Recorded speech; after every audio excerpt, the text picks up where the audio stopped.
오늘 하나님께서 우리에게 주시는 말씀은 에베소서 1장 17절에서 19절 말씀입니다. 제가 말씀을 봉독하겠습니다. 우리 주 예수 그리스도의 하나님, 영광의 아버지께서 지혜와 계시의 영을 너희에게 주사 하나님을 알게 하시고 너희 마음의 눈을 밝히사 그의 부르심의 소망이 무엇이며 성도 안에서 그 기업의 영광의 풍성함이 무엇이며 그의 힘의 위력으로 역사하심을 따라 믿는 우리에게 베푸신 능력의 지극히 크심이 어떠한 것을 너희로 알게 하시기를 구하노라. 아멘. 하나님이 그런 마음을 주십니다. 우리에게 주시는 지금 이 은혜의 시간이 그냥 그저 우연히 된 것 아니라 하나님이 주시는 기회라고 하는 마음을 너무나 강하게 주십니다. 그 말은 우리가 이 기회를 잘 붙잡으면 우리에게 참으로 복이 되지만 그렇지 않으면 지나고 난 다음에 나에게 엄청난 은혜의 기회가 왔었구나. 그런데 내가 붙잡지 못했구나. 그런 정말 피를 토하는 후회가 남을 수도 있다 하는 겁니다. 천사가 부지 중에 아브라함에게 왔을 때 아브라함은 그 천사를 지극히 대접을 잘 해서 1년 뒤에 그토록 기다리던 아들을 얻는 약속을 받습니다.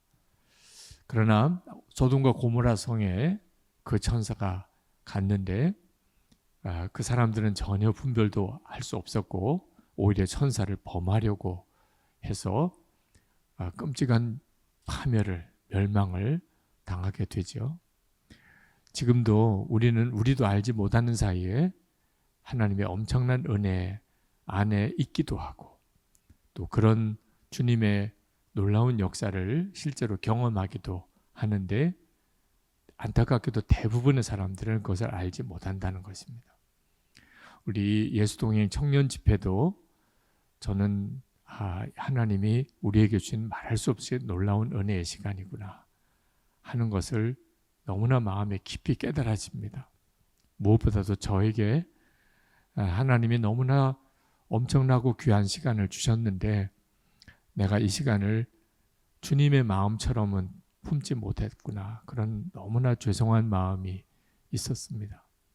우리 예수 동행 센터의 모든 사역자들도 또 오늘 여기 오신 모든 교회 또 우리 청년들 여러분들에게도 오늘 이 시간이 우리가 생각했던 것과는 전혀 다른 차원에서 엄청난 하나님의 기회요 또 축복의 시간이라고 여겨집니다.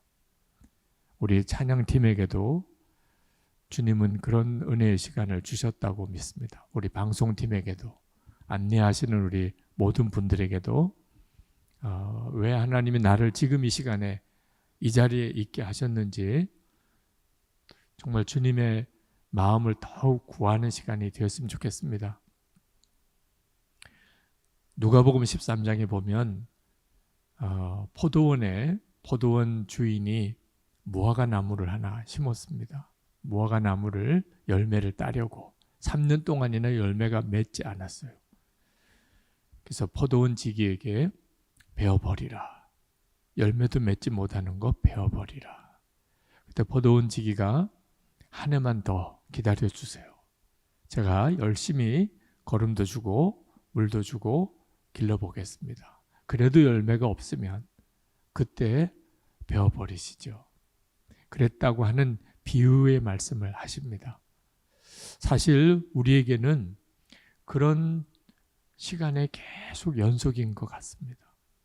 하나님은 또 한 번의 기회를 또 주시든 근데 그게 언제 끝일지가 몰라요. 그게 문제인 거죠.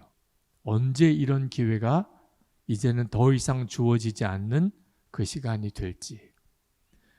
여러분 이제 또 한 달 뒤에 우리가 모이게 될 텐데 하나님이 만약에 1년밖에는 더 기회를 이제 주시지 않는다면 우리가 이렇게 모일 수 있는 시간도 더 주어지지 않는다면 그렇죠? 그런 마음을 가지고 살아보셔야 돼요. 언제가 진짜 그 순간일지는 누구도 모르는 겁니다. 다음 달, 다음 주를 사실 우리는 보장할 수가 없잖아요. 오늘 우리 모두의 마음에 우리와 함께 하시는 주님에 대하여 더 집중하셨으면 좋겠어요. 지금 주님이 우리와 함께 계십니다. 이건 엄청난 은혜예요. 우리와 함께 계신 주님.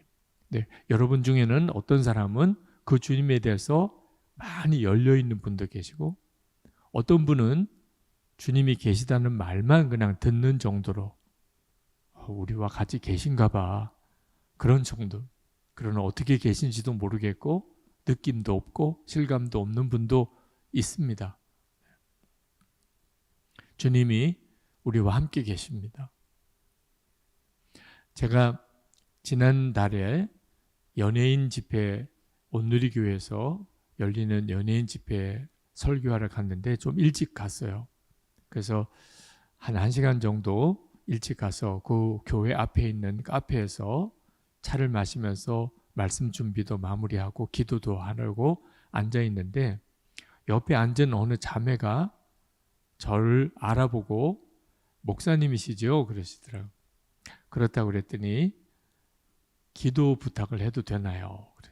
카페에서 모르는 자매가 거기서 기도해달라는 것도 좀 그렇긴 하지만 마음이 간절한 것 같아서 무슨 기도 제목이 있느냐라고 물었더니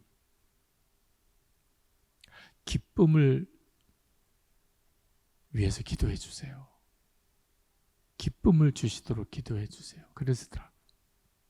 그 자매의 사정을 다 알 수는 없고 또 짧은 시간이고 또 그럴 만한 장소도 되지를 않아서 그 자매의 마음에 있는 간절함, 뭐라고 다 알 수는 없지만 기쁨을 구하는 그 자매의 사정, 그 마음의 영적 갈망, 그건 느껴지더라고요. 그래서 기도하자고 그랬어요. 그래서 옆에 테이블에 앉은 자매와 함께 기도를 했는데 그냥 기도하면서 그냥 그런 기도가 나오더라고요. 주님이 기쁨이신 것을 알게 해주세요. 예수님, 주님이 기쁨이신 것을, 주님을 바라보는, 기쁨이신 주님을 바라보는 눈을 열어주세요. 이 자매가 기쁨을 구합니다. 기쁜 어떤 일이 아니고 주님을 마음에 계신 것을, 그것을 통해서 기쁨을 누리게 해주세요. 그렇게 기도를 했어요. 기도 끝나고 진짜 자매가 얼굴이 그렇게 밝아지더라고요. 여러분, 오늘 우리 가운데 사실 엄청난 은혜가 있습니다. 우리는 다 은혜를 사모하는 마음이 있어요. 그래서 오늘 이 집회에도 온 거죠. 어느 한 교회 집회도 아니고 오래 계속되어진 집회도 아니고 지금 이제 겨우 이제 5번째 모이나요? 그 정도밖에 안 되는, 한 달에 한 번밖에 모이지 않는 그런 집회인데도 여러분들이 이렇게 오신 것은 여러분 마음에 어떤 갈망이 있어서 오신 거잖아요.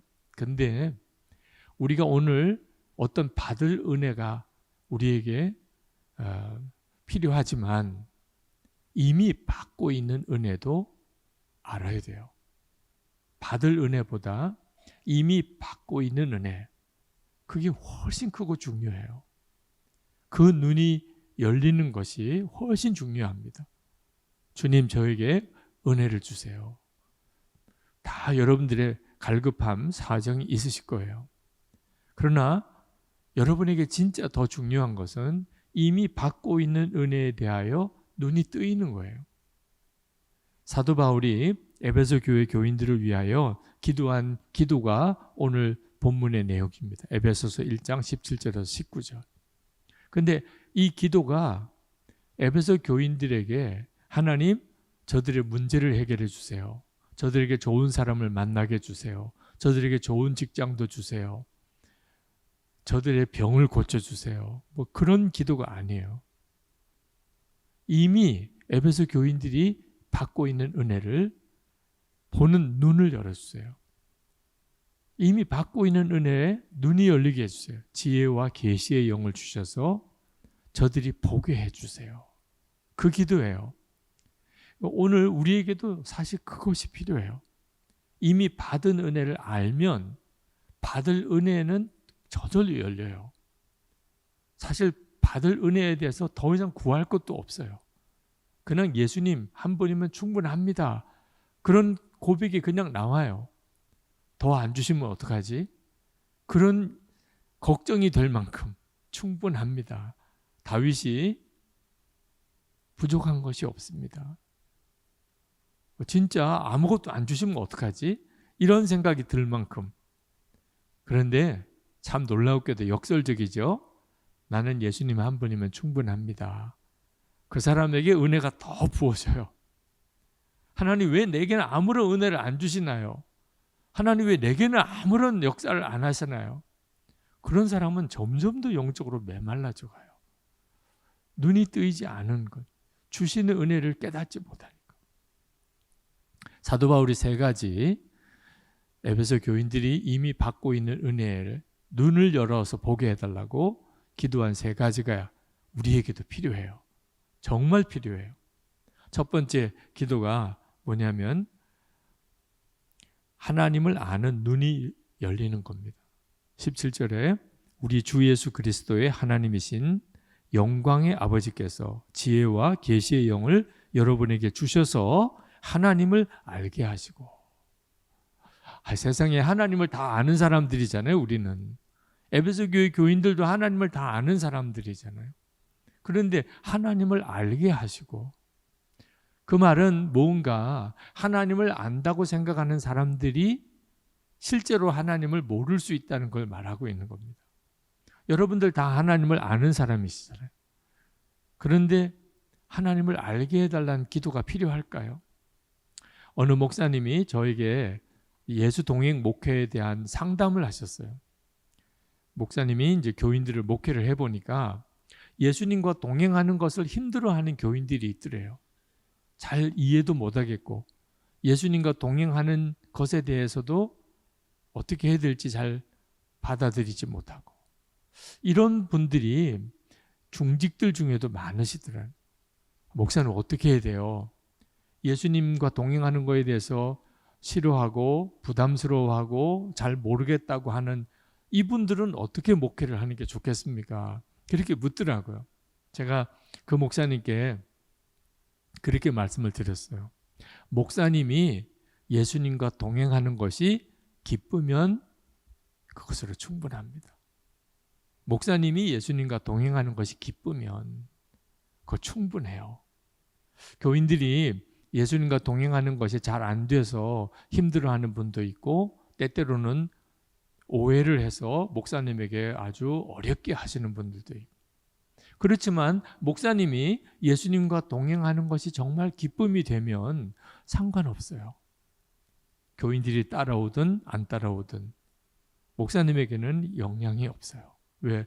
주님과 동행하는 게 너무 기쁘니까. 그리고 교인들이 목사님을 보면서 예수님과 동행할 수 있구나, 그런 걸 알게 돼요. 설명을 할 필요가 없습니다. 저 목사님은 예수님과 동행하시는 게 맞구나. 지금도 예수님과 동행할 수 있는 거구나. 그리고 예수님과 동행하는 게 너무 좋구나 하는 것을 깨닫게 돼요. 그러니까 목사님만 예수님과 동행하는 게 기쁘면 돼요. 그렇게 말씀을 드렸어요. 그 목사님에게 답이 되었을지는 잘 모르겠습니다만 정말 그런 마음이 순간 들더라고요. 하나님을 아는 눈이 열리면 그렇게 돼요. 여러분들도 하나님을 정말 아는 눈이 열리게 되면 그러면 너무 기뻐요. 하나님을 아는 것 자체가 우리가 살아가는 동안에 가장 기쁜 일이에요. 하나님은 진짜 살아계시고 하나님이 나와 함께 계시고 하나님이 나를 사랑하신다. 그게 하나님을 아는 겁니다. 여러분이 하나님을 안다고는 하지만 실제로는 하나님을 모를 수 있어요. 어떤 걸 보면 그런가? 기쁨이 없어요. 하나님을 다 알지만 근데 내 마음에 기쁨이 없어요. 그러면 실제로 하나님을 알지 못하는 거예요. 하나님이 나를 사랑하시는 것이 하나님을 아는 거예요. 우리가 하나님을 아는 것 중에 가장 중요한 거예요. 나는 하나님이 살아계심을 믿어. 나는 하나님을 믿어. 그런데 하나님의 나를 사랑하시는 것은 믿지 못하는 사람이 있어요. 하나님을 아는 사람이 아닙니다. 얼마 전에 일본에 갔다가 80세가 넘으신 미국 선교사님을 만났는데 그분이 일본인들에게 전도할 때 요한복음 3장 16절을 꼭 읽어보라고 한대요. 하나님이 세상을 이처럼 사랑하사 독생자를 주셨으니 누구든 저를 믿으면 영생을 얻는다. 근데 일본인들 중에 하나님이 세상을 이처럼 사랑하사라고 하는 요 구절에 입이 탁 막히는 분들이 너무 많다. 하나님이 세상을 이처럼 사랑하사? 한 번도 생각을 해본 적이 없는. 하나님이 신이 이 세상을 그렇게 사랑하신다고? 생각도 못 해본. 근데 성경 말씀에서 그 말씀을 읽고는 너무 충격이 되어서 더 이상 읽을 수가 없는, 너무 충격이 돼서 하나님이 세상을 이처럼 사랑하신다고? 여러분은 하나님이 여러분을 사랑하시는 걸 믿으세요? 여러분들은 그렇게 믿으실 거예요. 근데 실제로 그 믿음이 진짜인지는 여러분의 마음속에 그래서 두려운 것도 없고 염려도 없고 그러면 믿는 거예요. 하나님이 나를 사랑하신다. 하나님이 나를 사랑하시는데 뭐가 두려워요? 하나님이 나를 사랑하시는데 뭐가 염려가 돼요? 지금 부족한 것도 많고 또 여러 가지 어려운 일도 있고 하지만 하나님이 나를 사랑하신대. 온 세상을 창조하신 그 하나님이 나를 아시고 나를 사랑하신대. 근데 너무 염려는 여전하고 두려운 일은 너무 많고 그 말은 하나님이 나를 사랑하신다고 들은 적은 있는데 실제로는 모르는 거예요. 하나님이 나를 사랑하시는 것을. 하나님이 자기를 사랑하신다고 정말 믿는 일은 대단한 일이에요. 왜냐하면 우리는 우리 자신도 사랑스럽지 않잖아. 나도 내가 사랑스럽지 않은데 하나님이 나를 사랑하신다? 말도 안 돼. 우리 스스로가 그래도 양심이 있어서 그렇게 반응한다니까. 하나님이 나를 사랑하신다고? 말도 안 돼. 나도 내가 사랑스럽지 않은데. 하나님 사랑하실 만한 일을 한 적도 없는데 뭐. 하나님이 나 사랑하시겠어? 그게 지금 현재 대부분의 성도들의 영적인 상태예요. 하나님을 몰라도 너무나 모르는 거예요. 요한복음 3장 16절에 하나님이 세상을 이처럼 사랑하사 그러셨는데 하나님이 누구를 사랑하실까요? 하나님이 세상을 이처럼 사랑하사 하나님이 누구를 사랑하실까요? 죄 지은 사람을 사랑하세요. 와, 목사님 무슨 말씀을 그렇게 하세요? 잘못 말씀하신 거죠. 지금 원고 있는 대로 하는 거 아니죠? 그렇게 생각하시는 분들이 많으실 거예요. 하나님이 죄 지은 사람을 사랑하신다고? 말도 안 돼. 그렇잖아요. 모르는 거예요, 하나님을. 하나님이 세상을 이처럼 사랑하사 어떻게 하셨다고요? 독생자를 주셨으니. 독생자는 왜 오셨나요? 죄 지은 자를 구원하시려고. 우리 죄를 위하여 십자가에 죽으시려고. 그러니까 하나님이 누구를 사랑하셨다는 거예요? 죄 지은 자를 사랑. 마음 상한 자, 실패한 자, 완전히 마음이 무너진 자. 오늘 이 자리에 오신 분들 중에 또는 영상으로 이 말씀을 듣는 이 중에 나는 절대로 하나님이 사랑하지 않으실 거야. 바로 그 사람을. 하나님이 세상을 이처럼 사랑하사. 모르니까 그렇게 말씀하셨음에도 여전히 하나님의 사랑을 전혀 누리지를 못하는 거예요. 여러분, 우리 몸에서 가장 중요한 곳이 어딜까요? 딱 생각나는 곳. 머리인가? 심장인가? 지금 그렇게 생각하시는 분들이 있으실 거예요. 우리 몸에서 어디가 제일 중요하지? 실제로 어디가 제일 중요해요? 아픈데요. 아픈데. 그러니까 그 부분을 지금도 신경이 쓰이고 감싸고 병원에도 가고 약도 사서 바르고 얼마나 신경이 쓰여요. 여러분이 지금 여러분의 몸에서 제일 신경 쓰고 아끼고 관심 갖고 하는 데가 어디예요? 아픈 데라니까. 그러니까 하나님께서 지금 누구를 관심 가지시고 살피시고 주목하시고 계실까요? 아픈 사람이에요. 몸도 아프고 마음도 아프고 영도 병들고 죽어가는 사람. 하나님이 그 사람을 주목하고 관심 갖고 아끼고 사랑하는. 근데 많은 사람이 하나님을 몰라요. 그러니까 하나님이 뭘 잘하면 괜찮게 여기시고 나 같은 자는 관심도 없으실 거야. 나는 존재감도 없을 거야, 하나님께. 진짜 기가 막힌 거죠. 사도 바울이 괜히 하나님을 알게 하시고 이렇게 말씀하신 게 아니에요. 감리교 신학대학 대학원에서 예수 동행 목회에 대해서 수업을 하고 있습니다. 지난 시간에 예수 동행 일기를 나누어 준 우리 원우 한 분이, 전도사님 한 분이 이렇게 나누어 주었어요. 내가 이렇게 죄가 많은데 주의 종이 될 수 있을까? 늘 마음이 흔들렸습니다. 그런데 누가복음 5장 31절 32절 말씀으로 회복되었습니다. 누가복음 5장 31절 32절이 예수께서 대답하여 이르시되 건강한 자에게는 의사가 쓸데없고 병든 자에게라야 쓸데있나니 내가 의인을 부르러 온 것이 아니요 죄인을 불러 회개시키러 왔노라.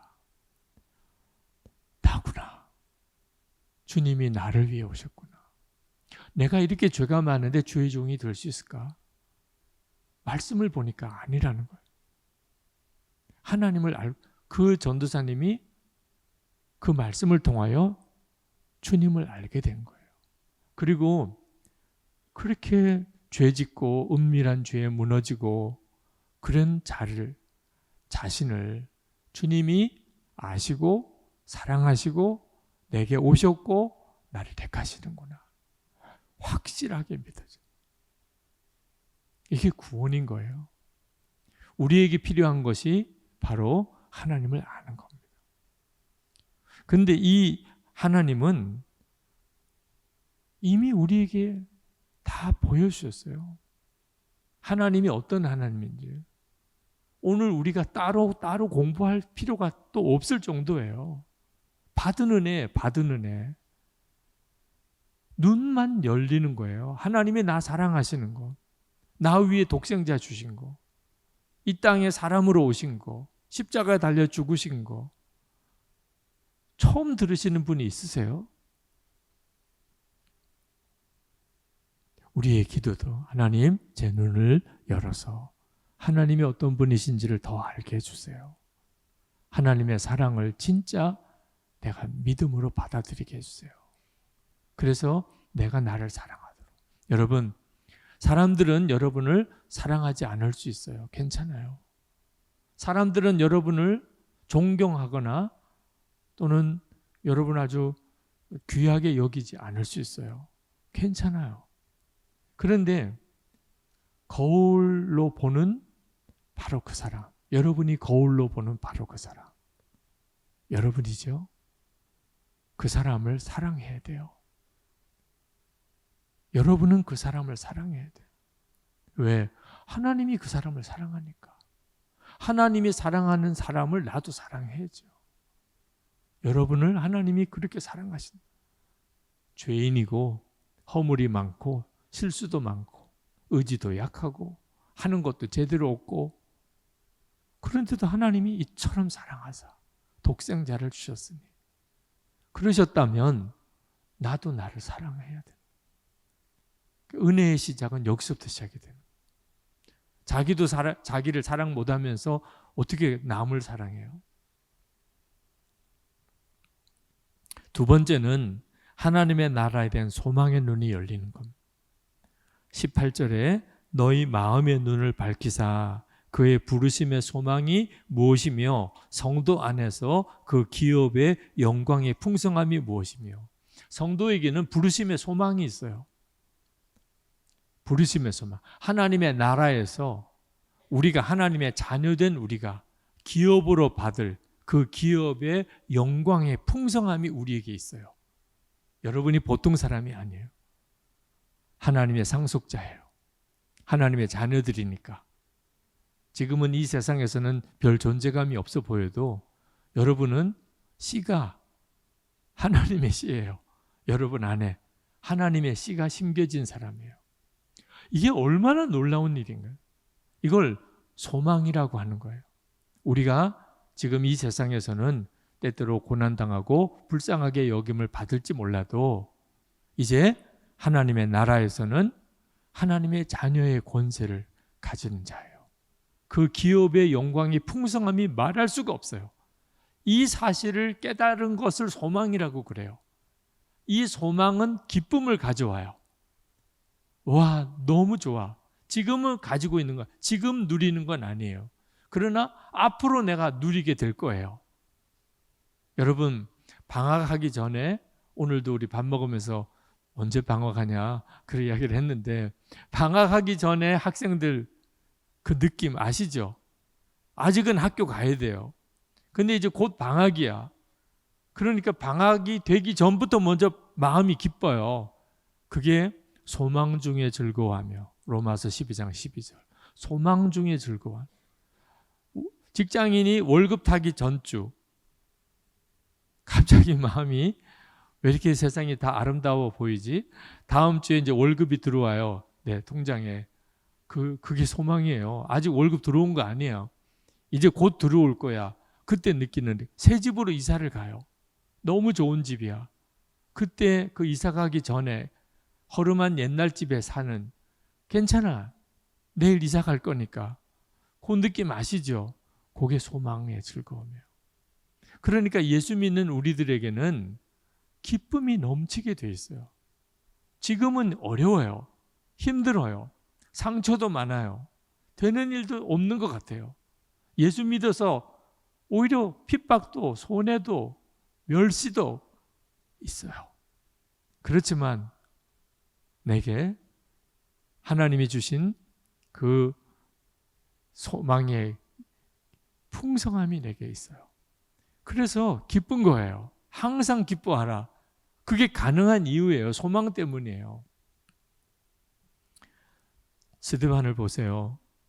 돌에 맞아 죽는 순간인데도 얼굴이 천사같이 되었고, 그리고 자기에게 돌 던지는 일을 위하여 오히려 죄를 저들에게 돌리지 마세요. 하나님께 중보하고 죽을 수 있었어요. 왜? 눈이 열려서 하나님 나라를 보았기 때문에, 주님이 내려다보는 걸 보았기 때문입니다. 이 일이 그대로 하나님이 지금 우리에게 주신 은혜예요.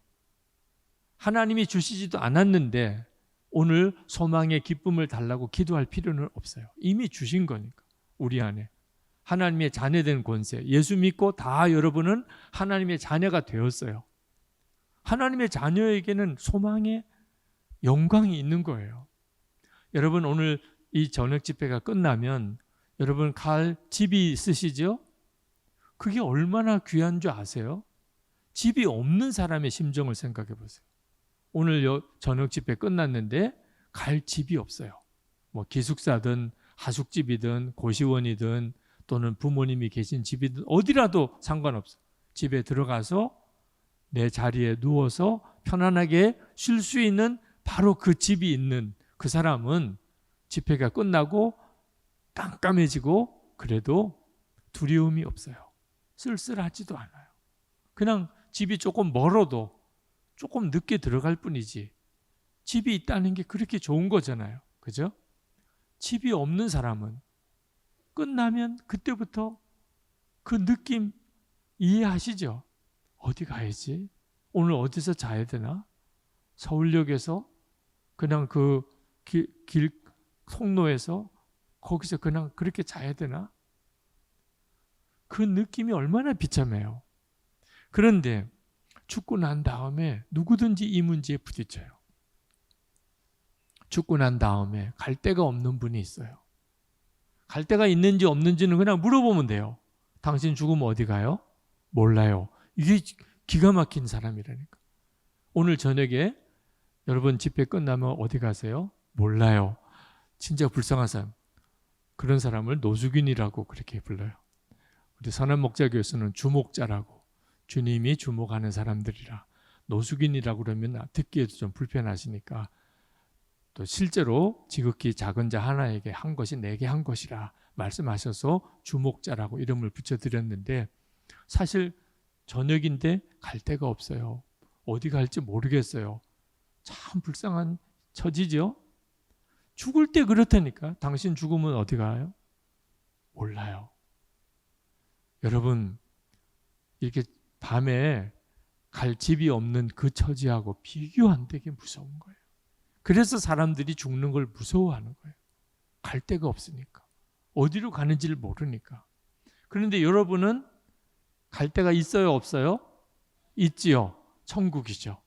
하나님의 자녀에게 주어진 믿음이에요. 이걸 소망이라고 하는 거예요. 죽으면 내가 가는 곳. 이 땅에, 이 세상의 전부가 아니고 하나님의 나라가 이 땅에 오게 되는데 나는 그 하나님 나라 백성이에요. 그러니까 하나님의 나라가 이 땅에 임하는 게 하나도 두렵지가 않아요. 우리는 기대하고 있는 거예요. 주 예수여 어서 오시옵소서. 이게 소망인 거예요. 그런 믿음이 있어요. 천국이 있고 하나님 나라가 임하고 나는 하나님 나라 백성이고, 그런데 기쁨이 없어요. 그 말은 그는 아직 마음의 눈이 열린 사람이 아니라는. 천국은 듣기만 들은 거예요. 하나님의 나라에 대해서도 그냥 알고만 있는 지식인 거예요. 실제가 아닌 거예요. 그래서 사도 바울이 그렇게 기도를 한 거예요. 마음의 눈을 열어서 그 기업의 영광의 풍성함을 보게 해달라.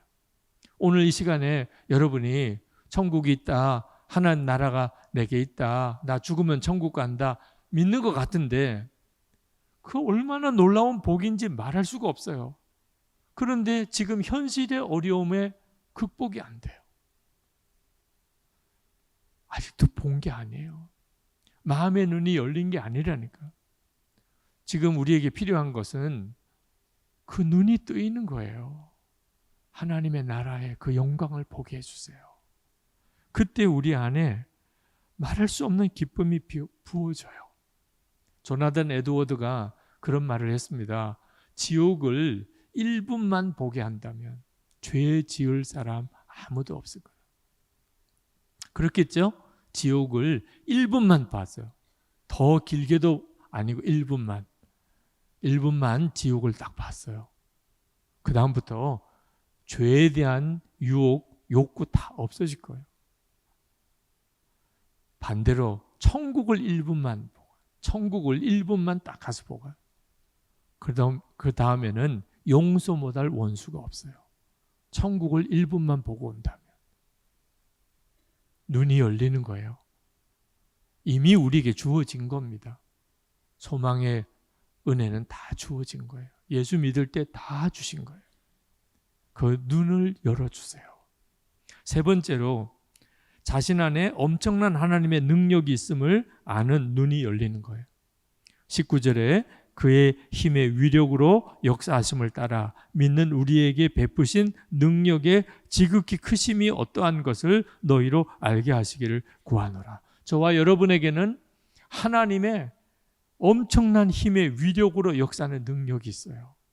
제게도 여러분에게도. 뭐죠? 예수 그리스도세요. 예수 그리스도, 그분이 하나님의 힘의 위력 그 자체세요. 하나님이시잖아요. 그런데 우리는 우리 자신에게 그런 엄청난 능력이 있는지 자체를 전혀 믿어지지 않아요. 기도도 안 돼요. 그런 능력이 있으면 내가 이렇게 기도가 안 될 리가 있나요? 말씀도 못 읽어요. 그 자체가 나 자신에 대해서 너무 좌절해 느껴져요. 영상이나 어떤 뉴스나 이런 것에 대한 유혹을 못 이기겠어요. 어떻게 나는 이렇게 의지도 약하지? 내게 힘의 강력함이 있다는 것 자체가 전혀 믿어지지 않아요. 계속 무너지는 은밀한 죄, 습관적인 죄. 나 자신은 진짜 무능력이 충만해. 무능력이 충만. 아무것도 제대로 하는 게 없어요.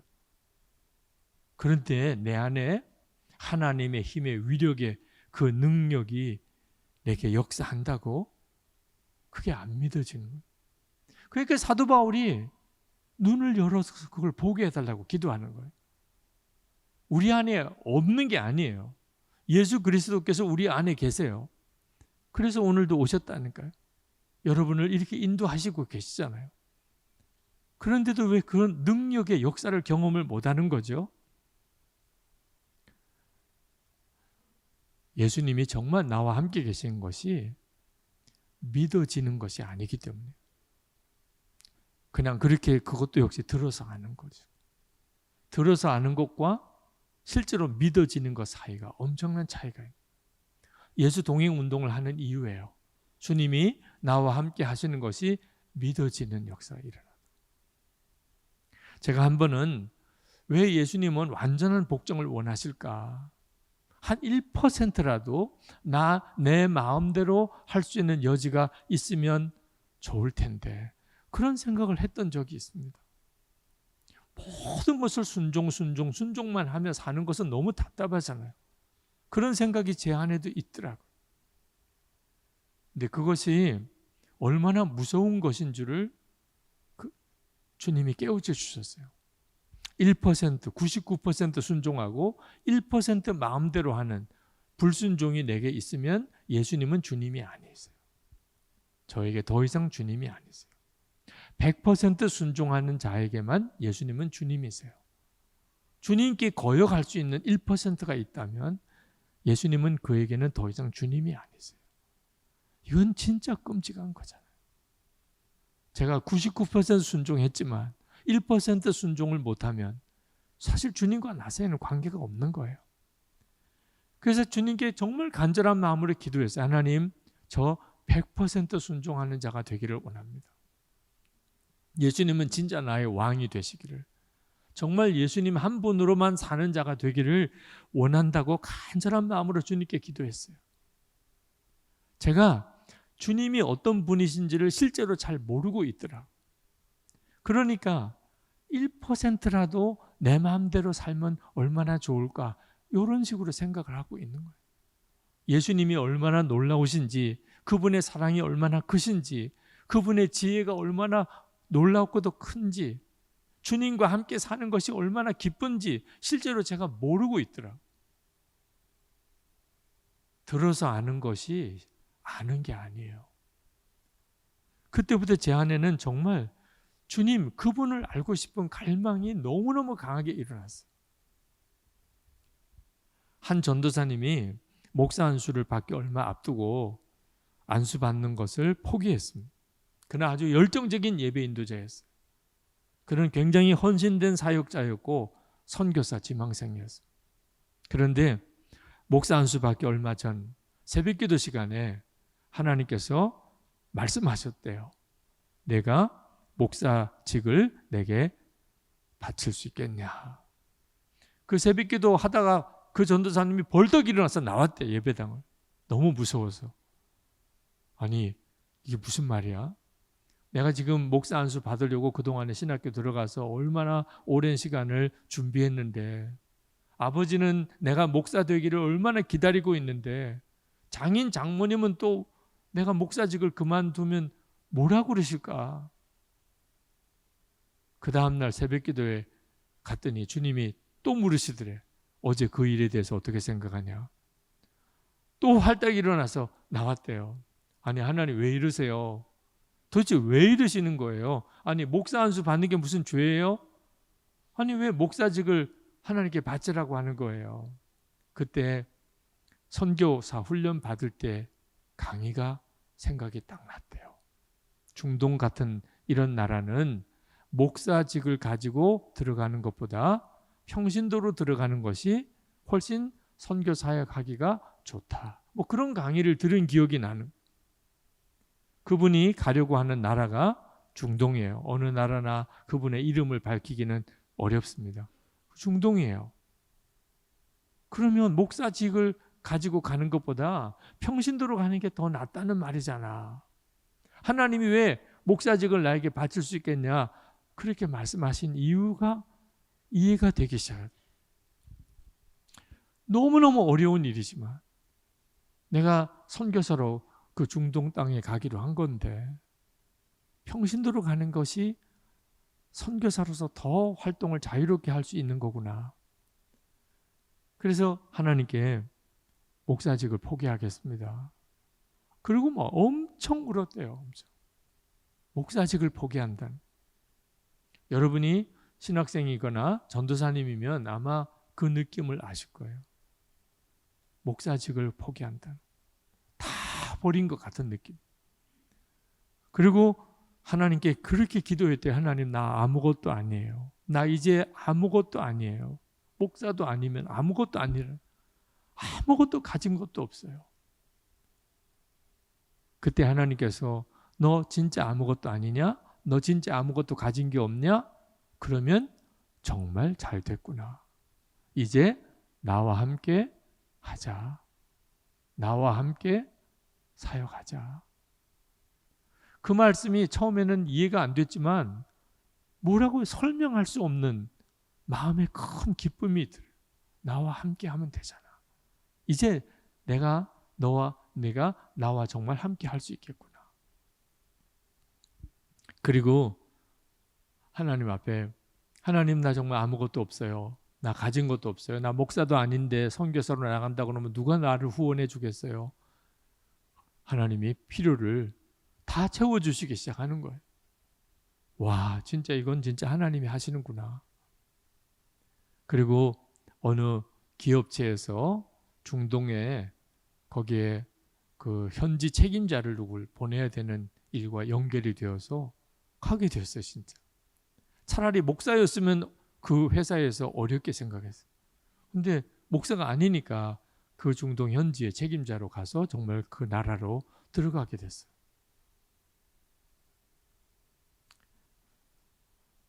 그분이 그렇게 고백을 하더라고요.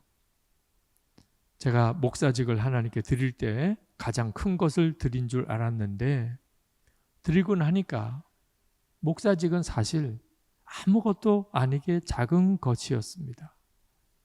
제가 받은 것이 너무나 크기 때문에. 그것이 바로 예수 그리스도예요. 그분이 이제 그 나라에서 나와서 사역하면서 얼마 전에 목사직은 받았어요. 한참을 그 나라에 사역하고 지금은 이제 목사 안수를 늦게 섰지만 우리 교단에서 목사직을 주었어요. 지금은 목사로 사역을 하고 있지만 그분이 그 기간 동안에 예수 그리스도를 제가 얻었습니다. 여러분, 이 비밀을 아시나요? 예수 그리스도에 대해서 우리가 사실 너무 몰라요. 그래서 예수님만 바라보고 사는 것을 지나치다고 생각합니다. 예수님 한 분이면 충분하다는 말이 오히려 겁이 나요. 예수님과만 동행한다는 것 자체가 너무 이상하게 생각이 돼요. 절대로 그렇지 않습니다. 예수님을 우리가 알게 되면 그분이 얼마나 놀라우신 분인지를 알게 되면 그러면 너도 나도 사모하게 돼요. 많은 그리스도인들이 하나님의 사랑을 아는 것 같지만 실제로는 몰라요. 그래서 두려움과 염려로 사는 거예요. 하나님의 나라의 소망을 가진 것 같지만 진짜가 아니에요. 그래서 기쁨이 없어요. 은밀한 죄를 이기지 못하고 온갖 시험에 무너져요. 예수님이 내 안에 계시다고 고백은 하는데 실제로 믿어지는 건 아니니까. 중요한 것은 이 모든 것이 이미 우리에게 주어져 있다는 거예요. 우리 안에 주님이 와 계세요. 이건 상상할 수가 없는 일이에요. 만약에 우리가 오늘 우리 안에 주님이 오시도록 기도를 해야 된다면 사실 우리 기도는 굉장히 어려울 거예요. 왜? 우리에게 오실지 안 오실지 모르는 일이니까. 그런데 이미 우리 안에 와 계신 주님을 바라보는 눈을 열어달라고 기도하는 것은 전혀 다른 차원이에요. 이건 확실한 거예요. 주님이 일부러 눈을 안 열어주실 이유가 없으니까요. 주님 제 안에 계시잖아요. 제가 하나님을 더 알게 해주시고 그리고 하나님의 자녀가 받을 그 소망의 영광을 제가 보게 해주시고 주님, 제 안에 계신 능력이 하나님이 내 안에 계신 거예요. 제가 그 사실을 정말 알게 해주세요. 이건 확실히 응답 받고 시작하는 기도예요. 확실히. 오늘 이 밤에 주님이 여러분에게 그렇게 하실 거예요. 여러분이 정말 믿음으로 나가세요. 주님이 응답 안 해주실 리가 없어요. 여러분이 매일 주님의 역사를 기대하고 나가보세요. 여러분의 삶에 진짜 이런 놀라운 일이 벌어져요. 이제는 하나님의 사랑이 믿어지니까 하나님이 나 사랑하신다는데 두려울 것도, 누구에게 열등감 가질 것도, 염려할 것도 없어요. 그리고 형편과 처지가 어려운데도 너무 기뻐요. 이미 가장 놀라운 것을 이미 받은 사람이에요. 무엇보다도 우리 안에 계신 주님이 능력이 주님이신데, 주님이 능력이신 것은 은밀한 죄를 이기게 하신, 죽은 자가 살아나는 것보다 더 큰 능력이 은밀한 죄를 이기는 거예요. 주님이 나와 함께 계시는 게 믿어지니까 더 이상 은밀한 죄가 없어요. 기적을 행하던 많은 주의 종들이 죄 때문에 무너지는 경우도 봤잖아요. 뭐가 더 큰 거예요? 기적을 행하는 거예요? 은밀한 죄를 이기는 거예요. 예수님이 나와 함께 계시는 것이 믿어져요. 이보다 더 강력한 힘이 어디 있어요? 그 사람을 감당할 수 있는 사람이 누가 있겠어요? 오늘 이미 우리가 받은 은혜, 하나님 눈을 열어주세요. 주님, 제가 오늘 그 주님을 즐거워하게 해주세요.